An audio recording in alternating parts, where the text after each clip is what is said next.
इस प्लेलिस्ट में हम कोनिक सेक्शन की एनसीईआरटी एक्सरसाइज 11.2 को डिस्कस करेंगे जो हमारा पैराबोला है।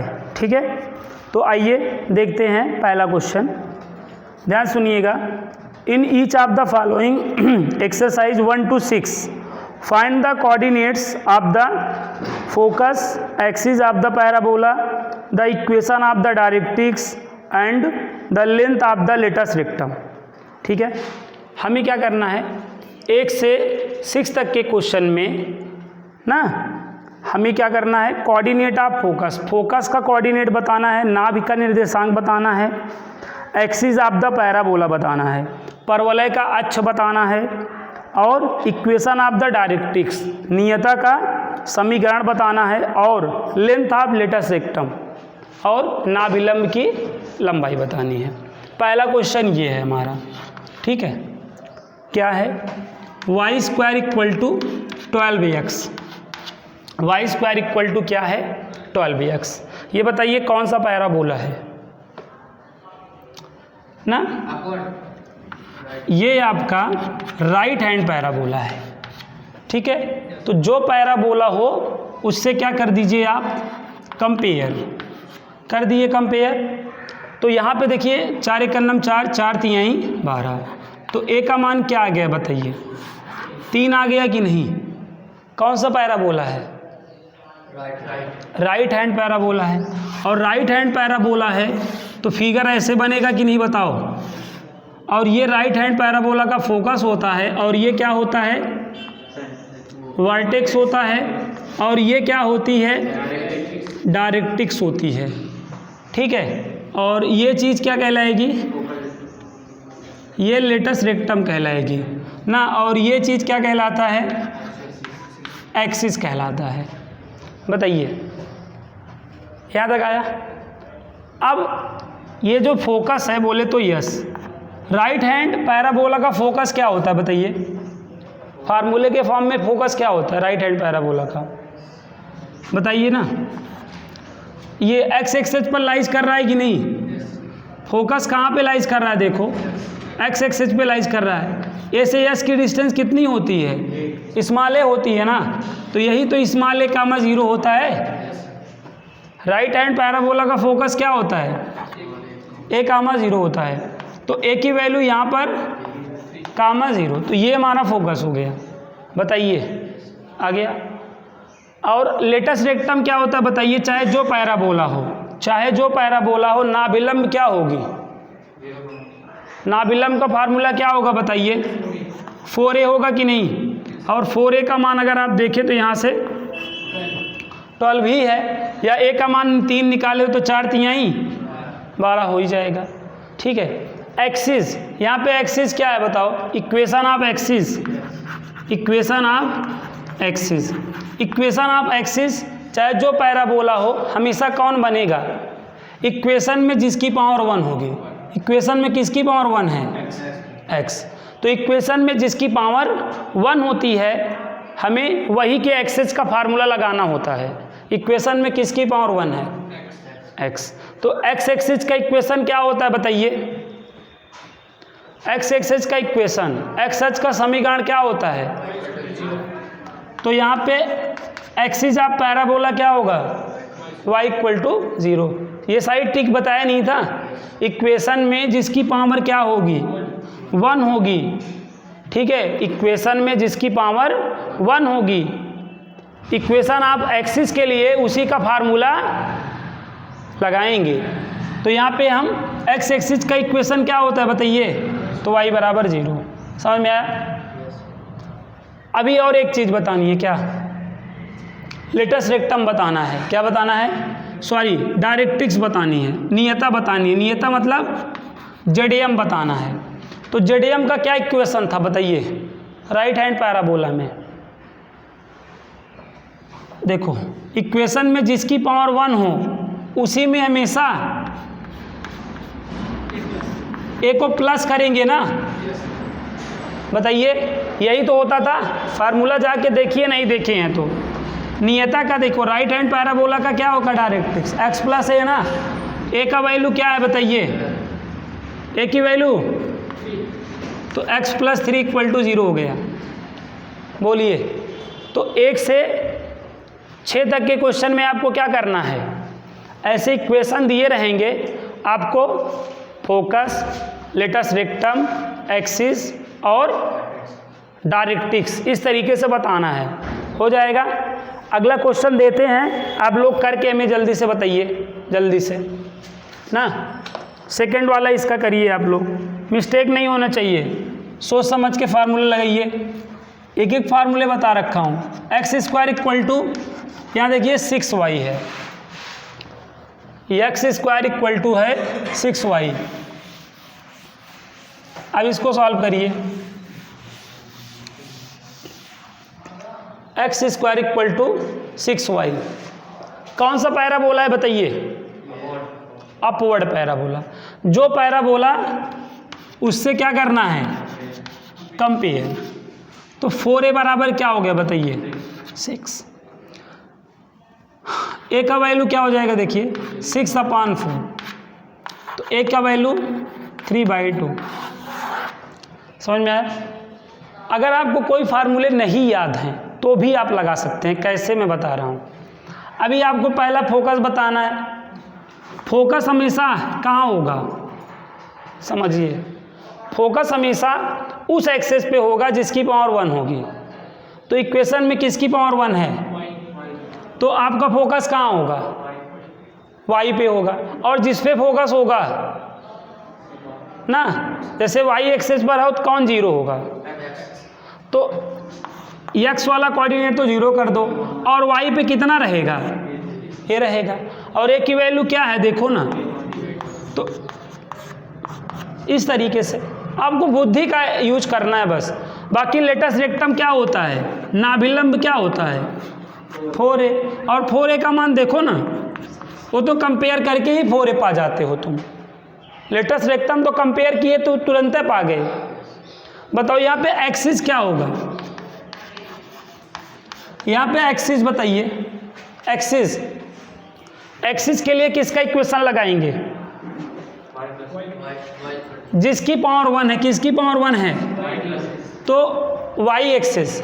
y एक्सिस का इक्वेशन क्या होता है बताइए, y का समीकरण x = 0। तो एक्सिस आप पैराबोला यहाँ पे क्या होने वाला है, क्लियर है बात। और क्या पूछा है, डायरेक्ट्रिक्स। डायरेक्ट्रिक्स को जेडीएम बोलते हैं कि नहीं ना। और डायरेक्ट्रिक्स के लिए मैं हमेशा क्या करोगे, जिसकी पावर 1 रहेगी, जिसकी पावर 1 रहेगी उसी में हमेशा किसकी पावर 1 है बताओ, उसी में a ऐड करोगे कि नहीं हमेशा। अब देखो यहाँ पे प्लस a ही तो है, तो ऐड करो बराबर 0 कर दो ना। तो a की वैल्यू क्या है, a की वैल्यू 3/2 है। तो ये आपका क्या हो गया बताओ, आंसर। हाँ, ये आपकी डायरेक्ट्रिक्स हो गई, ये आपका एक्सिस ऑफ पैराबोला हो गया, और ये लेटस रेक्टम हो गया, ये फोकस हो गया। आ गया समझ में? हाँ, चलिए अब थर्ड वाला क्वेश्चन करिए। थर्ड वाला करिए, देखिए कर लीजिए। y² = -8x, इसको सॉल्व करिए। कुछ है नहीं, धन्य से इसको सॉल्व करिए।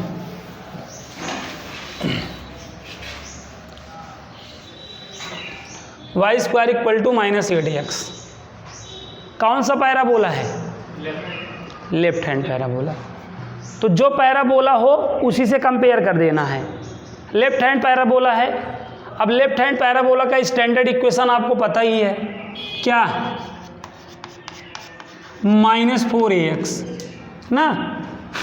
और लेफ्ट हैंड पैराबोला का फिगर कैसे बनेगा, ऐसे बनेगा, फिगर ऐसे बनेगा। फोकस यहाँ पे होगा, डायरेक्ट्रिक्स यहाँ पे होगी, एक्सिस यहाँ पे, सॉरी वर्टेक्स यहाँ पे होगा। एक्सिस का काम कौन करेगा जान ही रहे हो, बताओ। तो कंपेयर करो, -4a बराबर -8, माइनस माइनस क्या हो जाएगा बताओ, प्लस।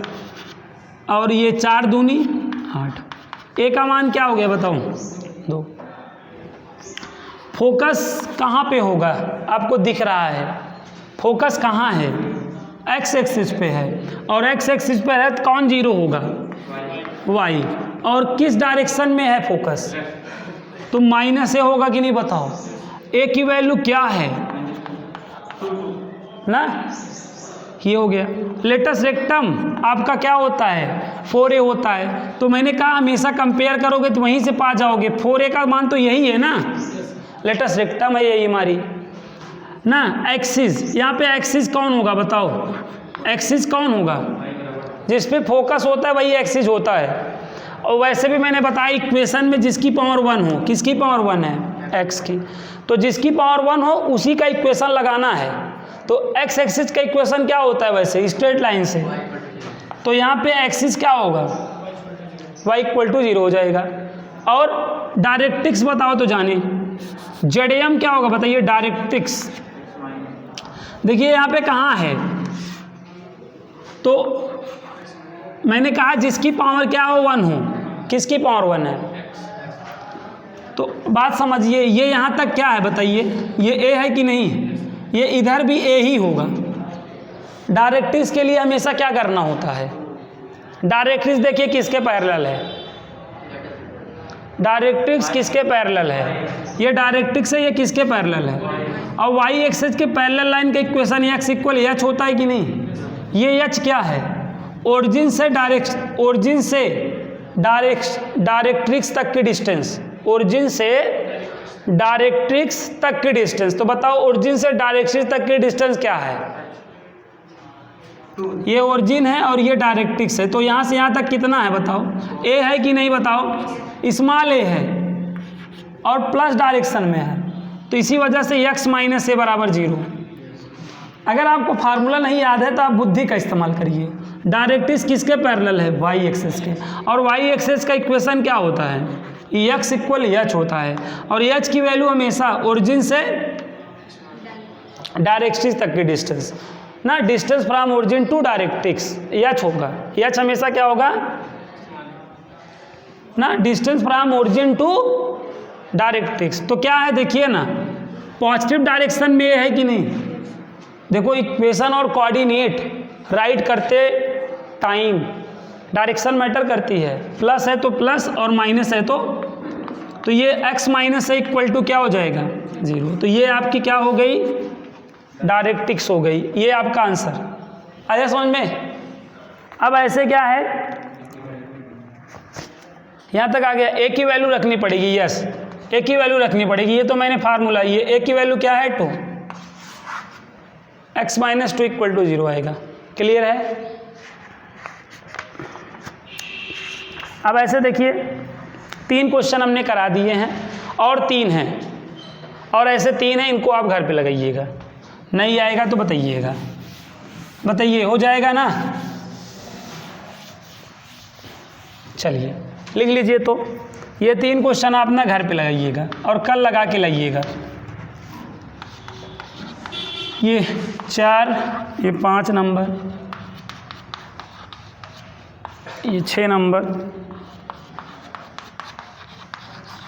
ये 3 आप ना घर पे लगाइएगा, और ये तीनों चीज़ें आपको निकालनी है ना, लिख लिए। अब देखो 7 से 12 तक के क्वेश्चन में क्या करना है ना, इसके बाद खत्म। देखिए 7 से 12 तक के क्वेश्चन में क्या करना है, ध्यान समझिएगा। 7 से 12 तक के क्वेश्चन में कह रहा है इन each of the exercise 7 to 12 find the equation of the parabola that satisfies the given condition. कह रहा है कि जो पैराबोला है उनका इक्वेशन बताओ, जो पैराबोला है उनका इक्वेशन बताओ जो गिवन कंडीशन को क्या करे, सेटिस्फाई करे ना। तो क्वेश्चन नंबर 7 में देखिए, क्वेश्चन नंबर 7 में फोकस आपको दे रखा है, फोकस क्या दे रखा है 6,0 और डायरेक्ट्रिक्स आपको दे रखा है, डायरेक्ट्रिक्स बोले तो नियता क्या दे रखी है x = -6। अब आपको क्या बताना है, इक्वेशन बताना है। बात समझिए, ये फोकस देख के, ये फोकस देखिए, फोकस देखा आपने, फोकस कहाँ लाइज कर रहा है बताइए, पहली बात तो एक्स एक्सिस पे लाइज कर रहा है कि नहीं, क्योंकि वाई 0 है। और ये 6 किस साइड में होगा, राइट साइड होगा। तो ये कौन सा पैराबोला होगा, राइट हैंड पैराबोला हुआ कि नहीं। तो इन गिवन कंडीशन को आपने देखा तो इक्वेशन आप पैराबोला क्या समझ में आया बताइए, राइट हैंड पैराबोला समझ में आया कि नहीं। और राइट हैंड पैराबोला का इक्वेशन क्या हुआ करता है, 4ax। तो अब यहाँ पे कंपेयर कर लेंगे ना, ए का वैल्यू क्या हो गया आंसर बताइए, ए की वैल्यू तो y² बराबर ये आपका 24x। समझ में आया। तो जब आपको फार्मूले याद रहेंगे दन से आप आंसर करोगे ना, निकाल लो, उसके बाद मैं बताता हूँ। हो गया जी, चलो अब अगला वाला करो आप, अगला क्वेश्चन करो। Question number 7 done. Question number 8 देखो, 8 फोकस क्या है देखिए, 0, -3 और डायरेक्ट्रिक्स क्या है, y = 3। अब आपको क्या बताना है जी, इक्वेशन बताना है। चलो अब बताओ ये कौन सा पैराबोला है, ये डाउनवर्ड पैराबोला है। तो अब डाउनवर्ड पैराबोला का इक्वेशन आपको मालूम ही है क्या, x² = क्या, -4ay। इसका कंपेयर किससे होगा, 0, -a से। तो a का वैल्यू क्या आ जाएगा यहाँ से 3 रख दो, x² बराबर -4 इंटू a की वैल्यू 3 इंटू y। तो x² बराबर क्या हो गया, -12y। समझ में आया, हो जाएगा, बोलिए यहाँ तक आ गया समझ में। अब आइए क्वेश्चन नंबर 9 देखते हैं। तो इस तरीके से करना है बेटा, कोई दम नहीं है क्वेश्चनों में, अगर आपके पास फार्मूले हों तो कोई दिक्कत नहीं होगी, ठीक है। अब आप ना क्वेश्चन नंबर 9 देखिए। क्वेश्चन नंबर 9 में क्या कह रहा है, वर्टेक्स का मतलब समझ रहे हैं ना, शीर्ष क्या है, 0, 0 है। वर्टेक्स क्या है, 0, 0 है। और फोकस क्या है, 3, 0 है। तो बताओ कौन सा पैराबोला हुआ, कोई भी स्टैंडर्ड इक्वेशन आप पैराबोला जो होता है उसमें वर्टेक्स ओरिजिन पे होता ही है, तो कौन सा है, राइट। तो यहाँ से तुरंत देखो ये 1, 0 हो गया कि नहीं, दन से a की वैल्यू मिली। इक्वेशन क्या जानते हो, y² बराबर क्या जानते हो बताओ, 4ax जानते हो। तो यही वैल्यू रख दो, 4 × 3, तो देखो y² बराबर क्या, 12x। हो गया आंसर, आया। अब ऐसे 10 वाला है जी, 10 वाले में भी वर्टेक्स क्या ओरिजिन पर है, और जो फोकस जो दे रखा है आपको -2, 0 दे रखा है।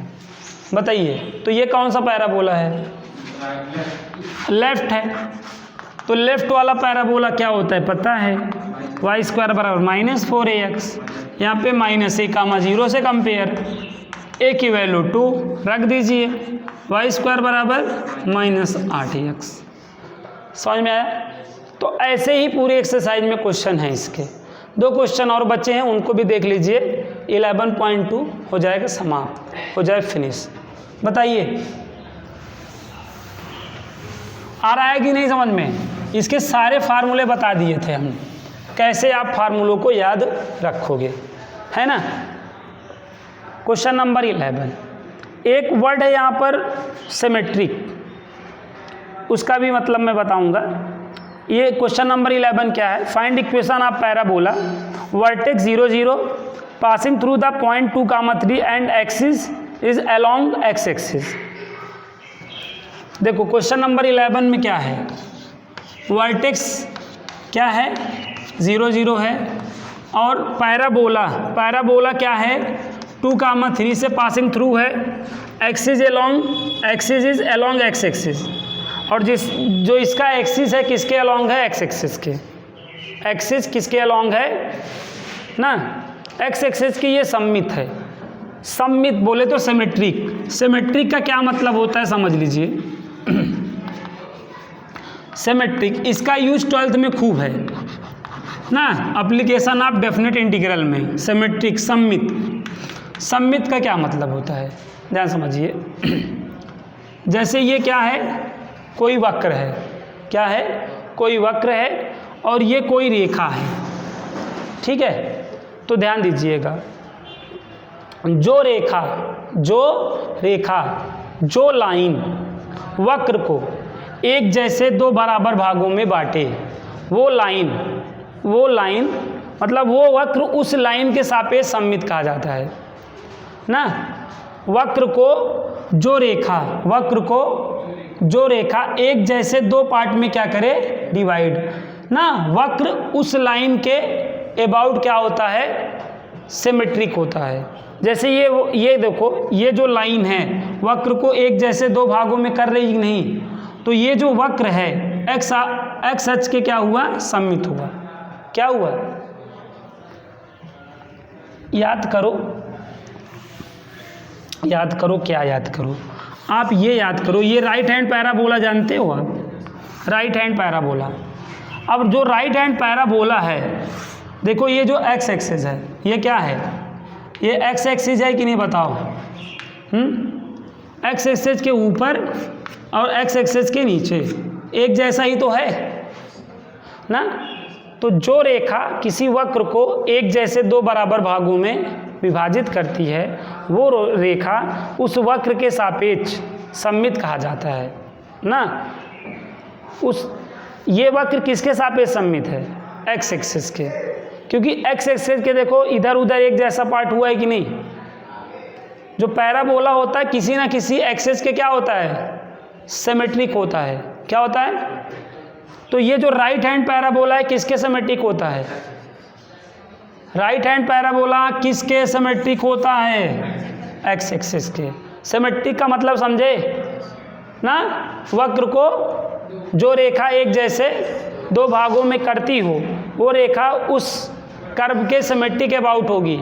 जैसे सर्कल जानते हो, ये सर्कल है, सर्कल का देखो ये और ये सर्कल को क्या होता है, दोनों जैसे आप ये वाई अक्ष देखो तो वाई अक्ष के इधर और उधर एक जैसा हो रहा है कि नहीं, और अगर एक्स अक्ष देखो तो एक्स अक्ष के इधर और उधर एक जैसा हो रहा है कि नहीं।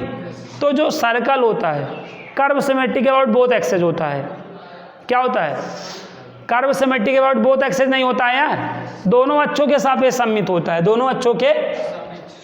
जब आप वाई अक्ष से देखते हो तो इधर और इधर एक जैसा पार्ट बनता रहता है, और जब एक्स अक्ष से देखते हो तो इधर और इधर एक जैसा पार्ट नहीं बनता रहता, एक जैसा फिगर बनता रहे, ठीक है। जो लाइन कोई भी वक्र को एक जैसे फिगरों में क्या विभाजित करती रहे ना, वो लाइन उस कर्व के सिमेट्रिक क्या कहलाएगा, उस कर्व के सिमेट्रिक अबाउट कहलाएगा, ठीक है। वो कर्व उस लाइन के सिमेट्रिक अबाउट कहलाएगा, वो कर्व उस लाइन के सिमेट्रिक अबाउट कहलाएगा। तो ये जो सर्कल है, सर्कल सिमेट्रिक अबाउट क्या है, X axis and Y axis. ये जो राइट हैंड पैराबोला है क्या है, कर्व सिमेट्रिक अबाउट। और ये देखो, ये अभी ये किसके सिमेट्रिक अबाउट हो गया, वाई एक्सिस के। समझ गया कि नहीं, ये भी एक्स एक्सिस के सिमेट्रिक अबाउट हो गया कि नहीं। तो जो लाइन कर्व को एक जैसे फिगर में क्या करती रहेगी, कन्वर्ट करती रहेगी, वो लाइन ना कर्व उस लाइन के सिमेट्रिक अबाउट कहलाएगा, कर्व उस लाइन के सिमेट्रिक अबाउट, मतलब समझ गए ना, कर्व उस लाइन के सिमेट्रिक अबाउट कहलाएगा। क्लियर है बात, ओके। अब बढ़ते हैं इस क्वेश्चन को। यहाँ पे क्या बोला जा रहा है कि एक क्या है, पैराबोला है जो किससे जा रहा है, जिसका वर्टेक्स क्या है 0 0 है, और पैराबोला पासिंग थ्रू क्या है, और उसका एक्सिस कौन है, एक्स एक्सिस, उसका एक्सिस कौन है। तो कौन सा पैराबोला हुआ, एक्स एक्सिस बोल रहा है ना, उसका अक्ष जो है एक्स एक्सिस है, तो राइट लेफ्ट में ही तो कोई होगा। लेकिन ये जो पॉइंट है, ये पॉइंट कहाँ है, फर्स्ट में ना, तो इसका मतलब राइट हैंड हुआ, वर्टेक्स यहाँ हो गया, और ये देखो 2,3 यहीं तो होगा। ये जो पॉइंट है किससे जा रहा है, और एक्सिस में क्या बोला है, एक्स एक्सिस बोला है। एक्सिस के लिए क्या बोला है, एक्सिस के लिए एक्स एक्सिस बोला है, और पैराबोला किससे जा रहा है, 2,3 से जा रहा है, वर्टेक्स 0 है। तो ऐसा ही चित्र बनेगा कि नहीं। तो ये कौन सा पैराबोला हुआ ना। तो अभी यहाँ पे तुरंत इक्वेशन क्या हो जाएगा बताइए। यहाँ पे क्या लिखेंगे, since parabola passing through point 2,3 therefore, चूंकि पैराबोला चूंकि परवलय बिंदु 2,3 से होके जा रहा है, होकर जाता शब्द आ जाए तो हमें सेटिस्फाई कराना होता है। बताइए क्या कराना होता है, सेटिस्फाई। तो x की वैल्यू क्या है और y की वैल्यू क्या है, तो यहाँ पे देखिए रख दीजिए, यहाँ रख दीजिए। तो 3 का होल स्क्वायर हो जाएगा, 4a गुणे x का वैल्यू 3, तो ये क्या हो जाएगा 9/2। ये 4a का मान आ गया कि नहीं, 4a का मान 9/2 आ गया। ये मान उठा के यहाँ पटक दीजिए, तो y² इक्वल टू क्या हो गया 9/2x हो गया आंसर। बताइए क्वेश्चन आया कि नहीं समझ में, हाँ। चलिए एक क्वेश्चन और देखते हैं इस प्लेलिस्ट का, और इस एक्सरसाइज का लास्ट क्वेश्चन देखते हैं। तो लास्ट क्वेश्चन क्या है देखिए, ये वाला क्वेश्चन आ गया, कोई कमी है। सिमेट्रिक का मतलब समझ में आ गया ना, कर्व जिस लाइन के इधर उधर एक जैसा होता है ना, वो लाइन उस कर्व के सिमेट्रिक अबाउट कहलाता है। ये बात अपने दिमाग में याद रखिएगा ना, आगे चल के बड़ी हेल्प मिलेगी आपको। यहाँ पे बताइए अगला जो लास्ट वाला क्वेश्चन है, वर्टेक्स 0 0 है, passing through point 5,2 and symmetric with respect to y axis. Symmetric with respect to y axis. एक परवलय है, उस परवलय का समीकरण ज्ञात करो जिसका शीर्ष मूल बिंदु पर है और बिंदु 5,2 से होकर जाता है और y अक्ष के सापेक्ष सममित है। y अक्ष के सापेक्ष सममित है। सिमेट्रिक अबाउट y एक्सिस बोला है। सिमेट्रिक अबाउट y एक्सिस का मतलब समझ रहे हैं ना। तो जो पैराबोला है y एक्सिस के इधर उधर एक जैसा है ना, तो मतलब डाउनवर्ड या अपवर्ड में कोई होगा। लेकिन यहाँ पे क्या बोल दिया है, 5,2 बोल दिया है ना, 5,2 नहीं बोल दिया है। तो 5,2 अपवर्ड में ही तो होगा, क्योंकि डाउनवर्ड में होगा तो यहाँ होगा। तो 5,2 कहाँ लाइज करेगा, क्योंकि जो 5,2 है उससे पैराबोला जा रहा है, तो इसका मतलब अपवर्ड में से कोई होगा। बताइए तो अपवर्ड हो गया कि नहीं। और अपवर्ड का इक्वेशन सुनिए बात को, अगर यही भी 5,-2 होता ना तो डाउनवर्ड हो जाता। समझ गए ना। पासिंग पॉइंट से जान जाओगे कौन सा वर्ड है। तो यहाँ पे क्या है, इक्वेशन क्या है भाई, इसमें इक्वेशन क्या होगा 4a भाई। फिर यही लिखेंगे चूंकि परवलय बिंदु 5,2 से होकर जाता है ना, तो जाता है तो वेलकम कराना होता है, वेलकम करा दो, कराओ। तो यहाँ पे 5 का होल स्क्वायर हो गया, 4a और y की वैल्यू क्या हो गई 2, तो ये 25/2। 4a का मान आया कि नहीं बताओ, ये मान यहाँ रख दो यहाँ, तो x² बराबर क्या हो गया 25/2y। ठीक है, तो आपके क्वेश्चन हो गए ख़त्म। 11.2 के सारे क्वेश्चन हो गए ख़त्म। ऐसे ही 2-3 एग्जाम्पल दिए हैं जिनको आप इटसेल्फ जो है कर लेंगे, जिन्हें हमें कराने की कोई आवश्यकता नहीं है। तो इस प्लेलिस्ट में इतना ही।